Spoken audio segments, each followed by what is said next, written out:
day, friends. Mikey Glovesafe here, along with the Steve Yzerman limited edition Men of the Ice collectible. I'm also selling this, by the way. If you'd like to throw a bid on it, hit me up. And welcome to today's Game 4 Stanley Cup picks with your old buddy, Mikey Glovesafe. Actually, I realized that I'm just talking to myself into my phone, and I'm here to give myself picks, and I'm perfectly fine with that because I'm a likable person, and I like myself.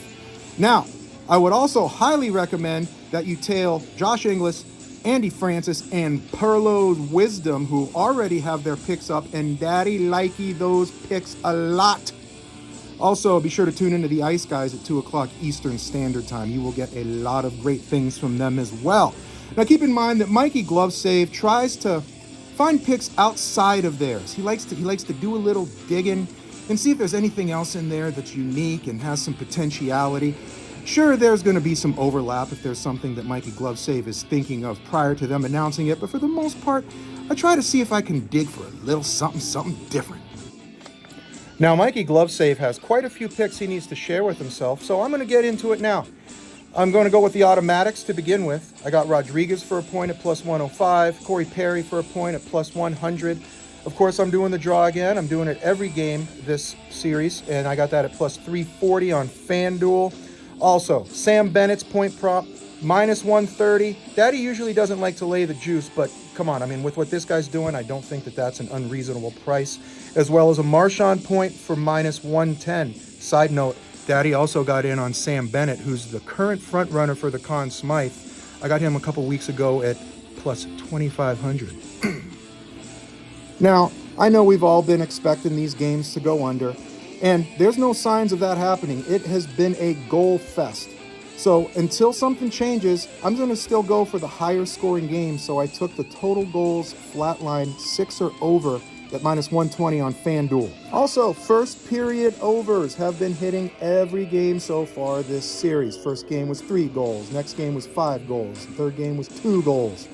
So I'm going to go with the first period over 1.5 goals. Got that at minus 138. That was the best price I found, was on FanDuel. Now, Mikey Glovesafe is going to dabble in some categories that he's never dabbled in before. You see, Mikey Glovesafe is a very observant individual, and he noticed some things. For instance, these games are starting off very high scoring, and then the closer we get to the end, kind of tapers down a little bit. And I noticed third period, we have 1 goal. Game 2, 1 goal. Game 3, 2 goals. Big contrast between that and the beginning of the game. So I found third period under 1.5 goals for plus 154 on FanDuel. I think that's worth a bid. Now, reverting back to what Mikey Glovesafe said about the first period productivity, how about this one? Highest scoring period, first period. I got that at plus 370 on DraftKings. Now, you're probably thinking, Mikey Glovesafe, but what if it ties? How about last game where it was 2 in the first, 2 in the second, and 2 in the third? Well, Mikey Glovesafe found tie for the highest scoring period at plus 240. That one was on FanDuel, so he threw a half unit on each. So either way, one of those hits, Daddy's in the green. And while we're talking about period stuff, Daddy also rolled with the Florida Panthers' highest scoring period, first period. I threw a half unit on that at plus 380 on FanDuel, and then the tie at plus 175 for a half unit, also on FanDuel. Now, I'd like to talk about Ryan Cat Scratch Fever Nugent Hopkins. His ice time was down quite a bit last game as he was a game time decision. He also hasn't had a point since Game 4 versus Dallas. I have a feeling today is going to be a very similar situation as ice time may be limited if he plays at all, so I got his under a point, and I got that at minus 102 on FanDuel. And how about Evan Bouchard? The man has been a shots on goal point registering machine. Have you ever noticed that Mikey Glovesafe is just permanently locked in the people's eyebrow? I don't know what's causing that. Maybe I had a mini stroke and I didn't notice or something. Anyway, I'm going to roll with Bouch's point prop plus shots on goal at over 2.5 for plus 110 on Fanatics. And then I am going to ladder up on his shots on goal, also on Fanatics. I'm doing 4 plus at plus 110, 5 plus for plus 240 at a half unit, and 6 plus at plus 475, also for a half unit. And Daddy also has a shots on goal parlay for you.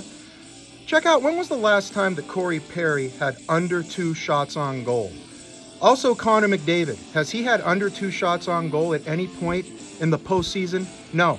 So Daddy's going to go with Corey Perry, 2+ shots on goal, Connor McDavid, 2+ shots on goal, and Evan Bouchard, 2+ shots on goal, combined with both teams to score for +120 for a half unit on Fanatics. Now, for both of you that are watching, if you've made it this far, I know there's a part of you that's wondering, is this Mikey Glove Save guy ever going to chill out with the bets? These are way too many bets. And yeah, I'll cut him off at some point here today. But I agree with you, there are too many bets. You see, Mikey Glove Save has a problem. He is too optimistic and he sees too much opportunity and he doesn't want to miss out on any of it, which is why his bankroll doesn't grow. Anyway, speaking of opportunity, what did Mikey Glove Save tell you at the beginning of the series? Sam Reinhart's shots on goal prop for the entire series was set at over 15.5 for +100. Well, we're 3 games deep and he has 13 shots on goal. We're 3 shots on goal away from him clearing this, so I am going to double up like a ass gasket on a public toilet seat and bank on him getting this done tonight. So I'm taking his over 2.5 shots on goal. I got that at -135 on DraftKings. Okay, Barkov, we need to have a talk. You're the only dude out of all of your line mates that doesn't have a point yet this series. We need to get this done today. It's kind of like Mikey Glove Save when he was in high school and all of his friends were getting the chicks, and little Mikey Glove Save was just chilling out there playing Nintendo, wondering, why don't these chicks want a piece of Mikey Glove Save? Well, today, Mikey Glove Save gets the chick. You smell what I'm cooking? I'm giving you one more chance, and you better get this done, or else you're going to be in the doghouse with Mikey Glove Save. And you don't want Mikey Glove Save to dislike you because I'm a likable person and you want me to like you. So I'm giving you 2 shots at this. I got your point prop with Verhaeghe for +125 on Fanatics, and I also have your point prop with Reinhart for +105 on Fanatics. Can we at least get one of these today? Thank you and good day. And that concludes today's video. I hope you enjoyed yourself. If you would like to make Mikey Glove Save feel like he's not doing this all for nothing, perhaps you could subscribe to my YouTube page and like the video. If you're feeling really saucy, maybe you could even leave a little comment. I don't care what it says. Say, hey, Mikey Glove Save, I like how the side of your face is gray, but the front of it is brown. I don't care. Just write something. It would be pretty cool. And that's all I got for you today. Remember that tailing me is like going to a Motley Crue concert. Please keep that in mind. And good day, Mikey Glove Save out.